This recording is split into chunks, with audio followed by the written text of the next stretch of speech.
नमस्कार दोस्तों, आज हमारे इस YouTube चैनल में आपका स्वागत है।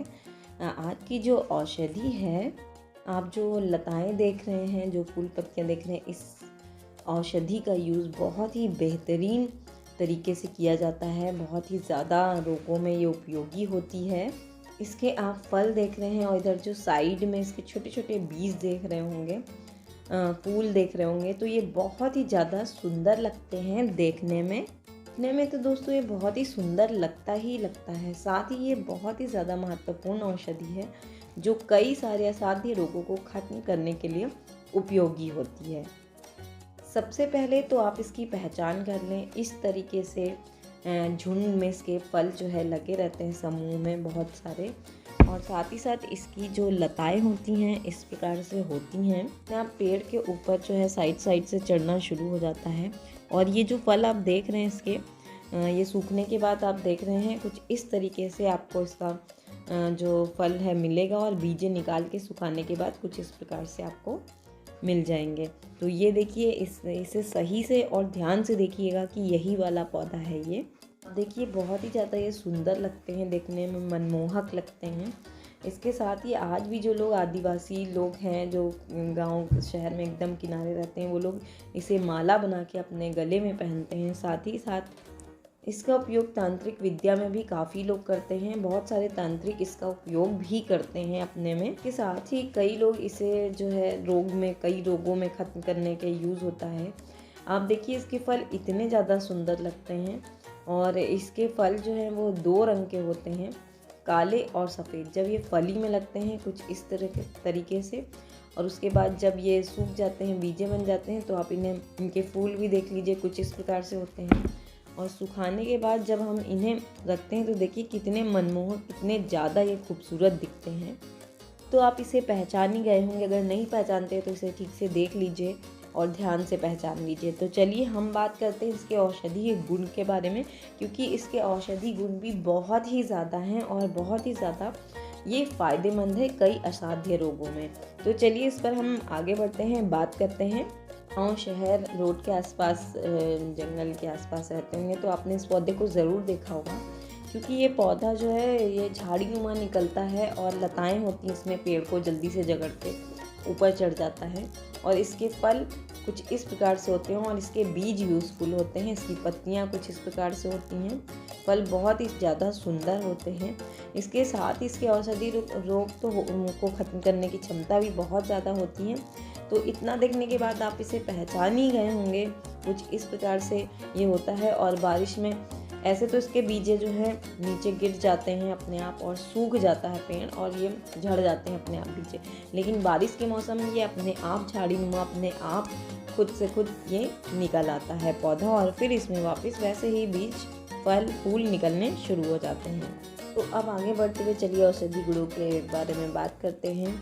तो इस पौधे का सबसे पहले नाम जान लेते हैं। इस पौधे का नाम है गुंजा का पौधा। इसे गुंजा क्यों कहा गया, आप देख सकते हैं इस वीडियो में, ये गुच्छे नुमा है। इसमें कितने सारे गुच्छे एक साथ लगे हैं, और इसके सारे बीज, फल सब एक साथ झुंड में लगे हुए हैं, इसलिए इसे गुच्छा नुमा कहा जाता है, गुच्छा का पौधा कहा जाता है।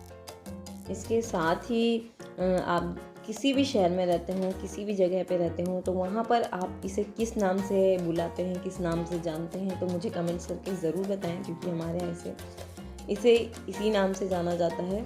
और साथ ही साथ आप देख रहे हैं इसका आयुर्वेद में कितना ज़्यादा उपयोग है। साथ ही साथ तांत्रिक विद्या में भी इसका उपयोग किया जाता है सही करने में लोगों को।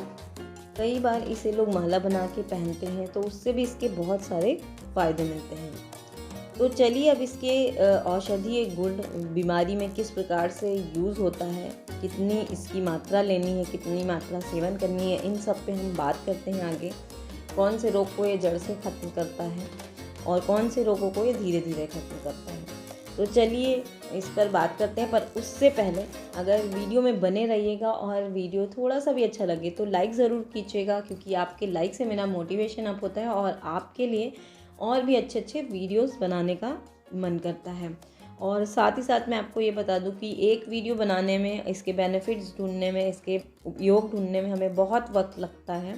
तो इसके लिए बहुत हम मेहनत करते हैं हम लोग कि आप तक यूट्यूब के माध्यम से ये वीडियो हम पहुंचा सके और जिन लोगों को इसकी ज़रूरत है उन तक ज़रूर पहुंचे।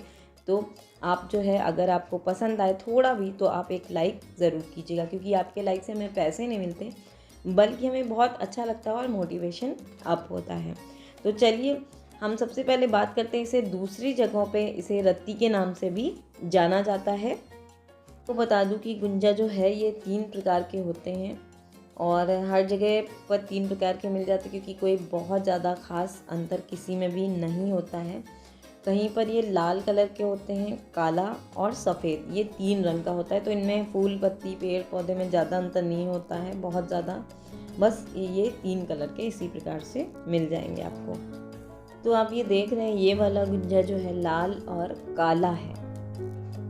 तो ये वाला आपको आसानी से हर जगह मिल जाएगा और सफ़ेद और काला गुंजा बहुत ही कम अब देखने को मिलता है। पहले आसानी से दिख जाते थे, अब बहुत ही कम देखने को मिलते हैं। और ये आपको हर जगह गांव शहर के आसपास सड़क के किनारे रहते होंगे आप, तो आपको ये इस तरीके से झाड़ी नुमा, इस तरीके से बीज चढ़े हुए आपको लाल काले, आप इसका रंग देख सकते हैं, लाल और काला है। तो ये वाला गुंजा आपको कहीं पर भी ईजिली ये वाला गुंजा ज़्यादा दिखता है, तो ये वाला आपको आसानी से मिल जाएगा।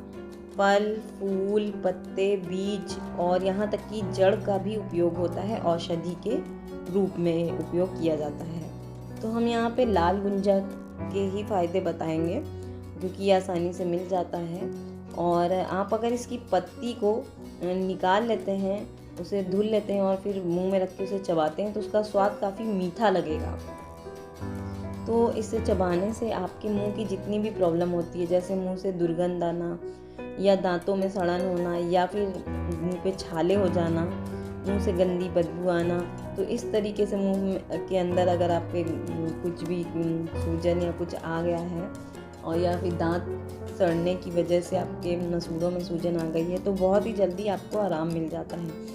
इसके साथ ही इसका सेवन जब होता था बहुत पहले पुराने समय में, तो इसको पहले लोग ना, सुनार लोग इसे रत्ती से तौलते थे, रत्ती से तौलते थे, इसीलिए इसे रत्ती भी कहा जाता है।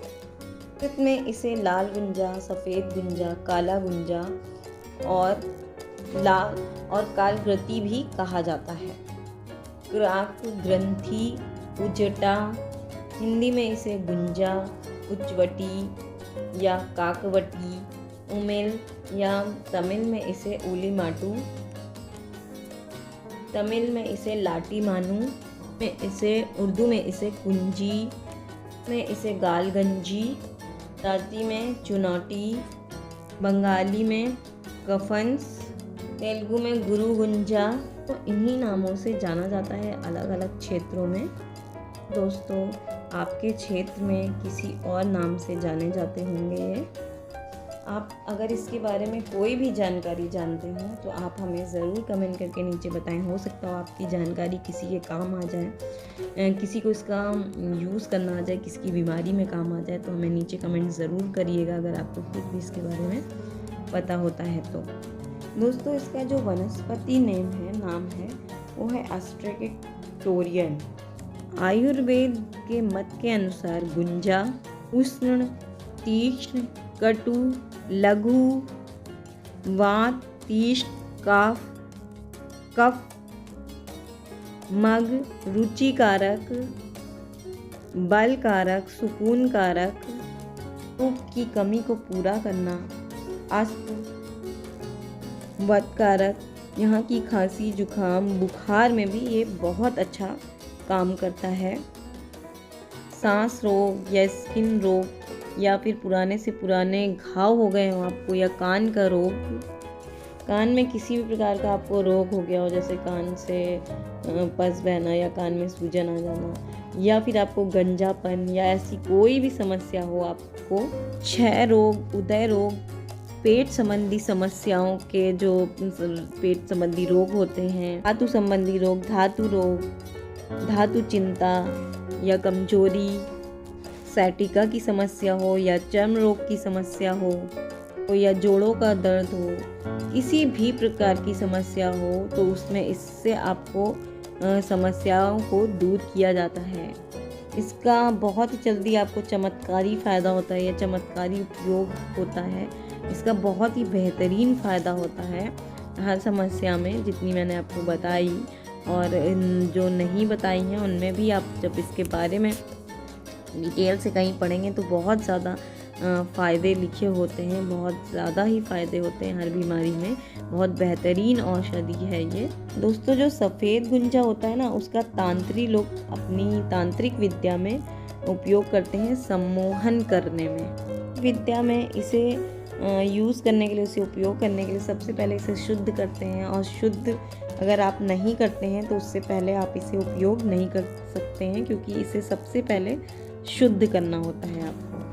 के बाद इसका उपयोग जो है औषधि रूप में भी इसे शुद्ध करने पर ही होता है। तो इसे शुद्ध करने के लिए मैं आपको बताती हूँ, पर इस वीडियो में स्टार्टिंग से एंड तक ज़रूर बने रहिएगा, क्योंकि अब मैं इसे शुद्ध करने का तरीका आपको बता रही हूँ। तो आपको गाय का दूध लेना है 250 ग्राम, और इसे तब तक उबालना है जब तक ये बहुत अच्छे से उबल ना जाए। उबालने के बाद आप उस दूध को फेंक देंगे, उपयोग में नहीं लेंगे, और इसके साथ ही साथ उन बीजों को, ऊपरी जो छिलका है उनकी एक परत जो ऊपर लगी होगी उसे आपको निकाल देना है, और उन बीजों को सुखा के उसका चूर्ण यानी कि पाउडर तैयार करके रख लेना है। अगर ये आपको मार्केट या किसी पंसारी की दुकान पे या कहीं भी आपको ईज़िली अवेलेबल मिल जाता है किसी दुकान पर, तो इसके बीज ले आइए, लेकिन गर्म पानी से धोने के बाद गाय के दूध में उबालिएगा, क्योंकि इसमें गंदगी होती है और वो गंदगी आपको नुकसान कर सकती है। तो सबसे पहले इसे गर्म पानी, गुनगुने पानी से इसे धोएं और फिर गाय के दूध में इसे उबालें। इस औषधि में कुछ पॉइज़न गुण पाया जाता है, कुछ थोड़ा बहुत पॉइज़न यानी विकार गुण पाया जाता है। तो इसीलिए मैंने आपको बताया कि इसे शुद्ध करना बहुत ज़रूरी है, और वो विकार आपको नुकसान कर सकता है। तो आपकी जो अच्छा होने की बजाय बीमारी बढ़ सकती है या बेकार हो सकती है, तो इसलिए इसका शुद्धिकरण सबसे इम्पोर्टेंट है। उसके बाद आप गाय के दूध उबालेंगे तो इसका जो विकार है वो उसमें आ जाएगा और दूध फेंक देंगे आप। तो इस तरीके से इसे शुद्धिकरण करना बहुत ज़रूरी है, इसीलिए मैंने आपको सबसे पहले शुद्धिकरण का तरीका बताया है। चलिए कुछ इसके औषधि गुण भी आपको बता देती हूँ। अगर आपके सर में बहुत ज़्यादा रूसी हो गई है, डैंड्रफ हो गया है, उसकी वजह से आपके बाल बहुत तेज़ी से झड़ रहे हैं, गिर रहे हैं, गंजापन हो गया है, तो आपको करना क्या है, आपको लेना है भृंगराज के बीजे, और साथ ही इसके बीजे लेने हैं, और इसके साथ आपको कूट लेना है, और इन तीनों चीज़ों को अच्छे से कूट पीस के चूर्ण बना लेना है इनका। साथ ही आपको 200 ग्राम इलायची ले लेनी है, छोटी इलायची। इन सब को कूट पीस कर बराबर कर देना है, चूर्ण बना लेना है। अब इस चूर्ण को तिल के तेल में आपको उबालना है, और इस औषधि को, जो औषधि आपने इसमें डाली है, उसे तब तक उबालना है जब तक कि वो पूरी तरीके से काली ना हो जाए। जब काली हो जाए तब आप उसे छान के निकाल लें, तेल अलग कर लें और ठंडा कर लें, और इसे उस जगह इस्तेमाल करें जहाँ आपके बाल तेज़ी से झड़ रहे हैं, उस जगह इस्तेमाल करें। कई बार आपने देखा होगा बालों का झड़ना इस प्रकार होता है कि चकत्ते बने होते हैं, और चकत्ते से तरीके से बाल झड़ रहे होते हैं, कहीं कहीं सर पे चकत्ते बन जाते हैं। तो ये औषधि उसमें बहुत ही ज़्यादा उपयोगी है, बहुत ही ज़्यादा फ़ायदेमंद है।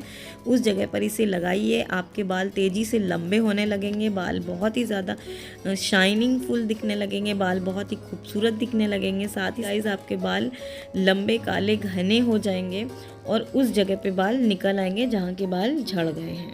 साथ ही मैं दूसरा उपयोग आपको बता रही हूँ, जो कंटेरी होती है उसे भी आप इसे 200 ग्राम कंटेरी ले लीजिए, और ये जो औषधि देख रहे हैं ये ले लीजिए। इन दोनों को कूट पीस के बराबर कीजिए, और आप इस औषधि को उस जगह पे लगाएं जहाँ आपके चकत्ते जैसे बाल झड़ रहे हैं, उस जगह आपके बाल आने शुरू हो जाएंगे, क्योंकि ये औषधि बहुत ही गुणकारी, बहुत ही फ़ायदेमंद है। आप खुद देखेंगे कि कितनी तेज़ी से आपके झड़े हुए बाल उस जगह के निकलने शुरू हो जाएंगे, क्योंकि बीमारियों में बहुत ज़्यादा गुणकारी लाकारी ये औषधि है।